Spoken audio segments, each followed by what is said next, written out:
আসসালামু আলাইকুম রহমতুল্লাহ। ভারতের পঞ্চপাণ্ডবের এক পাণ্ডব হলো এস জয়শঙ্কর। এস জয়শঙ্কর বর্তমান বিশ্বে যত সফল কূটনীতিক আছে বা পররাষ্ট্রমন্ত্রী আছে তার মধ্যে উনি অন্যতম। তিনি যখন কোনো কথা বলেছেন তাহলে এই কথার গুরুত্ব অবশ্যই দিতে হবে। কি বলেছেন? সুবিধামতো নীতি বদলায় পশ্চিমারা, মার্কিন শুল্ক নিষেধাজ্ঞা নিয়ে জয়শঙ্করের একটা তোপ।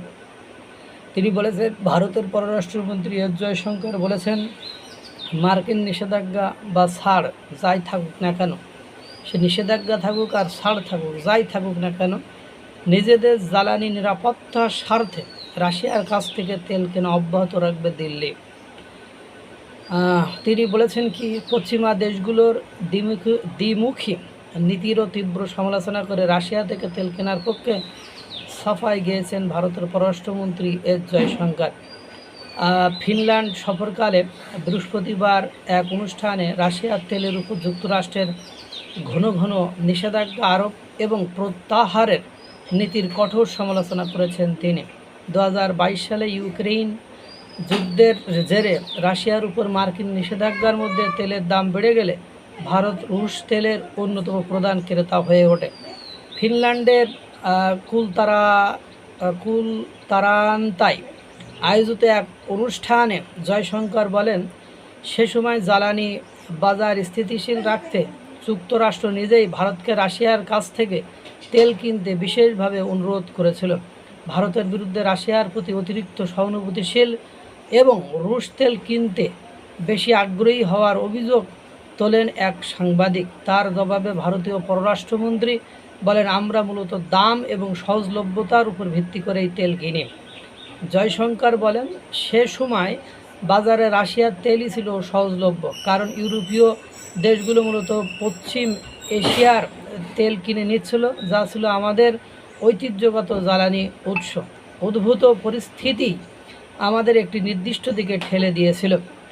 রাশিয়াকে নির্ভরযোগ্য সরবরাহকারী হিসাবে বর্ণনা করে তিনি নিষেধাজ্ঞা নিয়ে যুক্তরাষ্ট্রের পরস্পর বিরোধী নীতির সমালোচনা করেন এবং এই বিষয়টিকে অতিরিক্ত নৈতিকতার চাদরে না ঢাকার আহ্বান জানান। জয়শঙ্কর বলেন, এখন আপনারা দেখছেন, রুশ তেল কেনার জন্য প্রথমে আমাদের উপর শুল্ক আরোপ করার পর যুক্তরাষ্ট্র আবার সেই নিষেধাজ্ঞা তুলে নিয়েছে। তাই এখানে কোনো মহান আদর্শ জড়িয়ে আছে এমন ভান করার দরকার নেই। এ বিষয়টিকে ভণ্ডামির পর্যায়ে নিয়ে যাওয়ার কোনো যৌক্তিকতা আমি দেখি না। গত বছর ডোনাল্ড ট্রাম্প প্রশাসন ভারতীয় পণ্যের উপর সর্বোচ্চ 50% শুল্ক আরোপ করেছিল, যার মধ্যে 25% ছিল রুশ তেল কেনার জরিমানা। পরে অন্তর্বর্তীকালীন চুক্তি ও মার্কিন আদালতের রায়ের পরে তা কমিয়ে 10% নামিয়ে আনা হয়। এদিকে ইরান যুদ্ধ শুরু হওয়ার পর বিশ্ববাজার স্থিতিশীল রাখতে ওয়াশিংটন নিজেই নিষেধাজ্ঞা শিথিল করে সমুদ্রপথে রুশ তেল কেনার অনুমতি দেয়। তবে ভারতের পেট্রোলিয়াম মন্ত্রণালয় স্পষ্ট জানিয়েছে, মার্কিন ছাড় থাকুক বা না থাকুক, তারা নিজেদের জ্বালানি নিরাপত্তার সাথে রাশিয়ার কাছ থেকে তেল কেনা অব্যাহত রাখবে।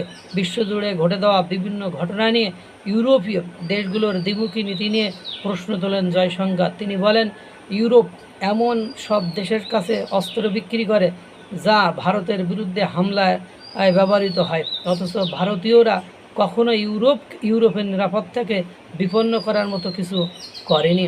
বাস্তবতা কি বুঝতেই পারছেন। তো এখন কথা হলো, ডোনাল্ড ট্রাম্প যতই হুমকি ধামকি দিক আর যাই করুক, সে ছাড় দিক আর না দিক, সে যাই করুক না কেন, রাশিয়া থেকে ভারত তেল কিনা অব্যাহত রাখবে। কথা ক্লিয়ার এবং ক্লিয়ার কাট কথা, এখানে কোনো ভেজাল নেই। এবং এস জয়শঙ্কর সেটা স্পষ্ট বার্তা দিয়েছে, তোমার ছাড় কি, তুমি প্রয়োজন অনুযায়ী নিষেধাজ্ঞা দিবা, প্রয়োজন অনুযায়ী নিষেধাজ্ঞা তুলে নেবা, আবার তোমার কাছ থেকে বেশি মূল্যে কিনতে হবে। ভাই, ও বাংলাদেশ পাকিস্তান ওরা যেই কিনুক, আমি এই কাজ করতে পারবো না। আমার দেশের জনগণের ভোগান্তি আমি সৃষ্টি করতে পারবো না। পঞ্চপাণ্ডব বলেছে যখন ভেবে চিন্তেই বলেছে, আর এ অনেক দূর যাবে বলে মনে হচ্ছে। সুতরাং এখানে জাউরামি করার আর কোনো সুযোগ নেই মার্কিন যুক্তরাষ্ট্রের। আল্লাহ তাআলা সকলকে ভালো রাখুক, সুস্থ রাখুক। আসসালামু আলাইকুম ওয়া রাহমাতুল্লাহ।